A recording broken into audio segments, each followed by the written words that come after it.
Welcome to the episode 3 production breakdown of Jax's Lab. We'll give you a behind the scenes view into how we build and develop each of the episodes. And this one is episode 3. So we'll go through the goal and story, as well as the 3D modeling with the 2D components, walk through a few of the challenges, and then show you the end product. So in this episode, we have some featured fellas, and I will turn that over to Kens to talk about.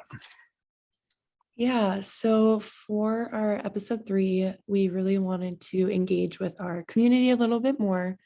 In that first photo, we were able to include 2 fellas and a project called Rumblers. So our main fella for this episode was the dude, and his role is Chief Sailor, and he also works on the Rumblers Fight project. So, and we had a meeting with the dude, and he had a very exuberant personality, which we mentioned in the episodes that he meeting with him helped build out the character that we wrote for him. And then in the poster, you can see that is Meta David. He is our radio host. So we made a 2D component for him, along with Jorgen, Yuriko Hime, and Dr. Isla Earl. They all play a role in the dude's backstory, which if you've seen the final episode is how he turned into a zombie, and he's currently looking for the zombies that did that to him. So these were our features in this episode, which was quite a bit more than our episode 2. Kind of going over how we brought the dude to life. So I mentioned that we had a meeting with him as Jax's Lab. Definitely emulated his personality from the meeting. He had high energy. It was really outgoing, and he gave us a lot of creative freedom with how we wanted to take this episode. So his asset was a boat, and Mike did a really amazing job having the boat come to life on the water. And then as far as his personality, again, we kind of just emulated it off the meeting that we had with him, and he wanted to be our chaotic neutral character. So with his boat, we thought he could make a great companion for Jax on his journey to help him meet other zombies. Cool. So on top of the characters that are featured in an episode, as well as the storyline, we needed some additional 3D elements that Mike worked on. So Mike, why don't you walk through those scenes and how you built some of the 3D models as well?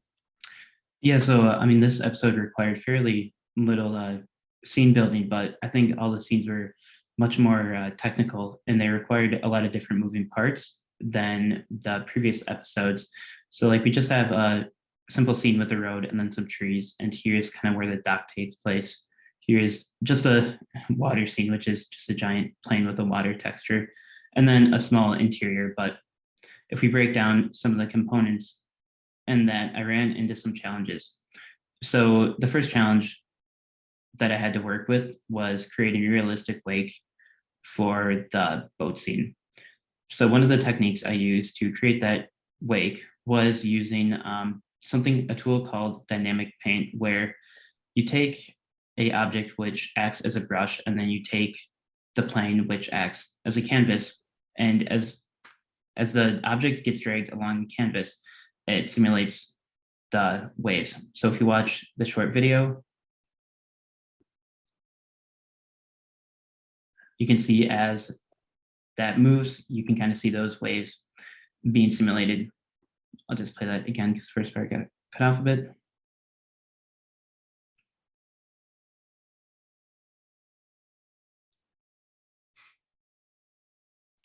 And so I kind of took that technique, and this was on a very small scale. This is a pretty intensive process for the machine, so I kind of had to make the resolution a bit lower.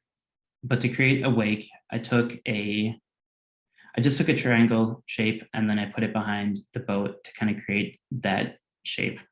And I played around with this, and I played around with the settings and the speed and kind of the shape to produce a good effect. And this was one of the results where you can kind of see it from the back, where it kind of gives that effect that you see behind the boat. And then this was the shot that was used.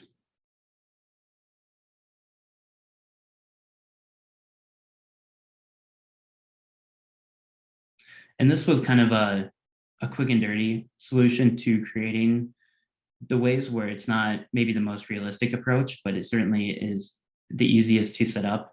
And if you do continue to building out something that would be more realistic, you introduce a lot more physics, and that's just a whole rabbit hole that would take, additional time to develop the scenes. So I think for how quick this was to set up, it definitely does the job of, selling that effect.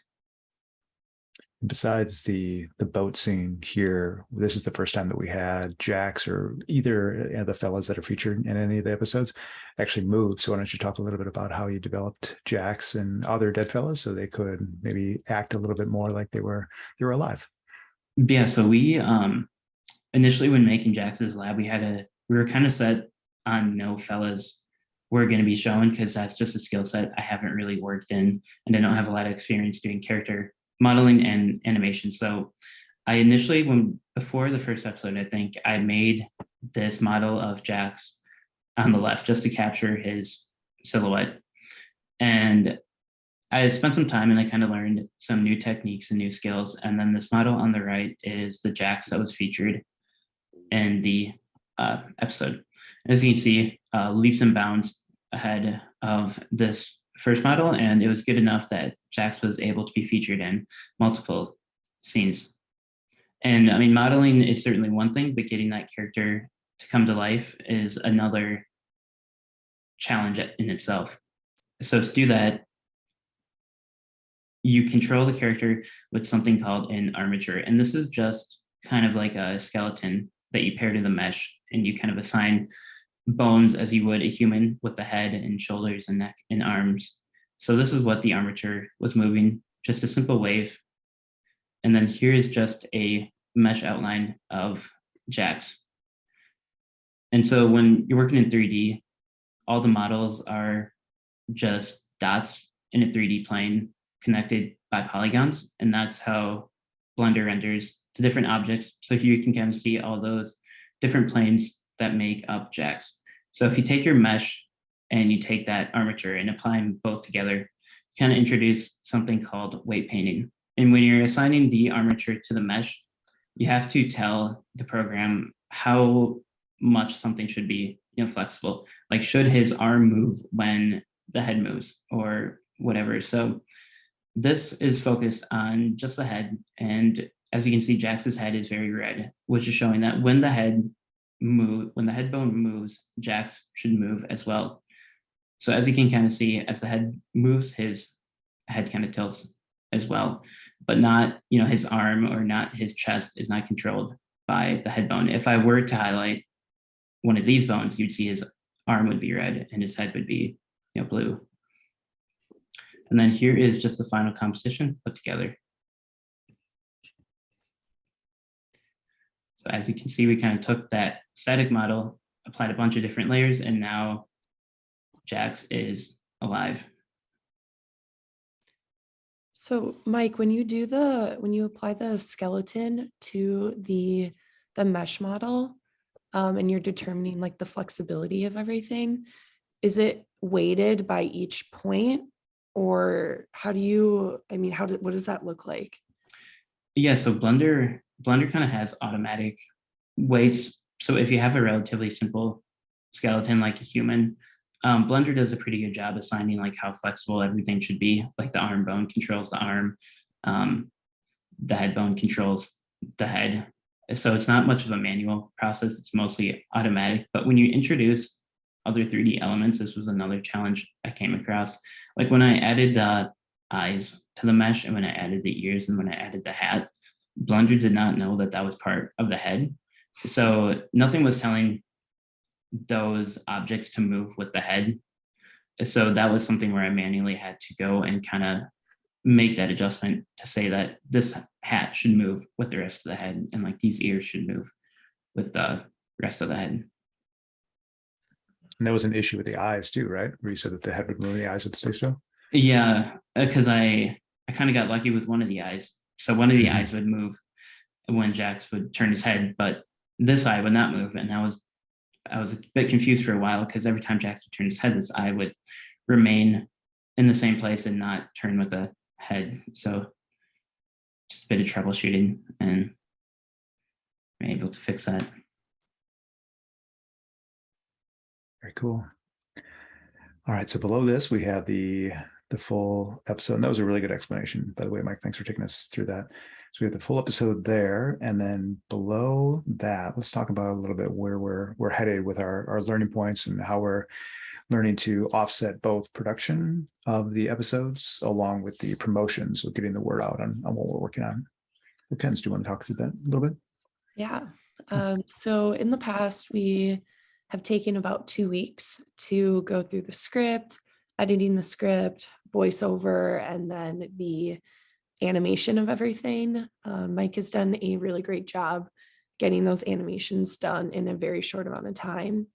But as a team, we were thinking that we were going to add another week to our original production time to work on connecting with the community more and promoting the episodes. So, kind of looking at our past posts on social, we realized that a lot of people enjoy nuggets and short vignettes is what Spencer always refers to them as, over our 2-minute videos that we publish. So going forward, we want to focus on having those nuggets and those short promo videos be a priority on our Twitter, just so people can engage with them more and see what we're building out for Jax's Lab. And then as far as publishing our episodes, we really want to push people to YouTube to watch the episodes, especially with the 2-minute and 20-second cap on Twitter. It doesn't limit us in our production and our script time. And kind of going forward, as far as what we think success would look like to us, it's people finding value in our project. We're here just building to work on our skill set, learn more about this space, so that we can talk about this project with other people as well. And some small wins that we've encountered over the last week, 2 weeks, is one, we really wanted to get on the radar of Psych and Betty. One, because they're awesome, but also because we really want to get this project in front of them just so we can continue building for the Deadfellaz community. So these are just some screenshots of Psych liking our episodes, and then Buddy giving us a follow this weekend for the 1-year anniversary birthday of Deadfellaz. And then just smaller tweets where people are saying, hey, check out Jax's Lab. They're building out something really cool, or I'm a part of this project. I'm really proud of it. So this is in a Deadfellaz Raider Twitter chat. Someone, Nassin, said Jax's Lab is building out something really cool. So this is how we're going to start continuing to measure success. Definitely going to be looking at the views and interactions, but hopefully having more people just become aware of our project and wanting to be a part of it, or at least share the artwork that we're doing. Yeah, I appreciate you sharing this, Ken, because I think this is, something that came up on our team call yesterday, is looking at those successes and those little wins and making sure that we celebrate those and look at those as milestones on the reputation building or on the recognition side of things. Because what's cool about building this project is we know that are there 6,000 unique Deadfellaz holders. Is that about the number, give or take? Mhm. So we know that there are 6,000 individual people, or at least individual wallets, that are holding Deadfellaz. So they're much more apt to want to pay attention to a project like this that features Deadfellaz versus just a bunch of random people who've never heard of the project before. So it makes it a little bit easier to hone in on who we're serving. So aside from this episode 3 wise, anything else that you would like to share? Anything about episode 4? Maybe a teaser or nugget at all?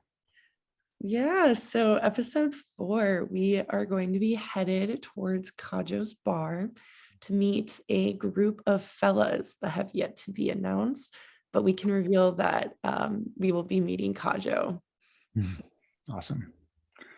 All right, Mike, anything before we wrap up? I don't think so. Yeah.